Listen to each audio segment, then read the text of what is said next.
राष्ट्रपति के अभिभाषण में पैराग्राफ 46 में उन्होंने कहा amid the complex global circumstances prevailing at present.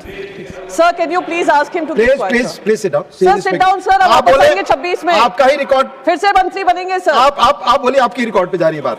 आप बोले। Amid the complex global circumstances prevailing at present, India is playing the role of a bridge in the world. ये उनके शब्द हैं। At the same time, it has remained steadfast in its resolve of India first. Sir, मुझे याद है operation सिंदूर के समय 10 मई को जब ऐसा लग रहा था कि हमने पाकिस्तान के जो आतंकी गढ़ हैं उन पे हमला किया था, तो ऑल आउट वॉर होने वाली है। उसी समय अगर इंडिया फर्स्ट के हिसाब से हम चल रहे थे तो ऐसा क्यों है, देश के इतिहास में पहली बार हुआ होगा कि यूएस के जो प्रेसिडेंट हैं उन्होंने कहा कि उन्होंने डी एस्केलेशन को कहा है और डी एस्केलेशन इंडिया और पाकिस्तान ने अग्री किया है। और इन्होंने एक बार नहीं कहा, 50 बार कहा है कि डी एस्केलेशन उनने किया और इंडिया पाकिस्तान का पीस का समझौता उन्होंने किया।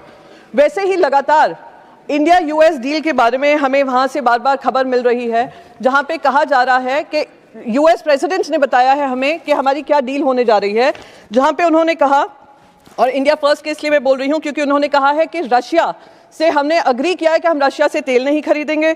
कुछ दिन पहले बजट के सवेरे उन्होंने कहा था, ये भी अग्री किया है इंडिया ने कि ईरान से तेल नहीं खरीदेंगे। और जब बजट पेश हुआ तो जो चाबहार पोर्ट के बारे में बजट एलोकेशन होता था, इस बार बजट एलोकेशन नहीं हुआ है, बल्कि एक न्यूज़ रिपोर्ट ये बताती है कि हमने अपने हाथ पल्ला झाड़ दिया है चाबहार पोर्ट से। क्या ये इंडिया फर्स्ट हमारी स्ट्रैटेजी है? मैं ये पूछना चाहती हूँ इस माध्यम से, होपफुली ऑनरेबल प्राइम मिनिस्टर इसका जवाब देंगे।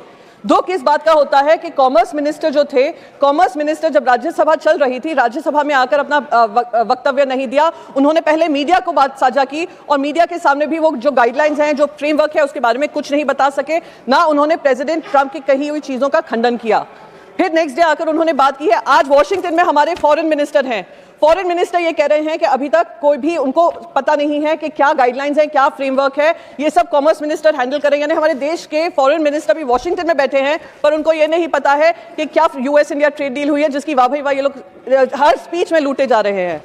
सर, दूसरी बात मैं यहाँ पर कहना चाहती हूँ कि जिस तरीके से किसानों के बारे में करीब 4 पैराग्राफ्स राष्ट्रपति के अभिभाषण में 4 पैराग्राफ्स किसानों को लेकर हैं, और वही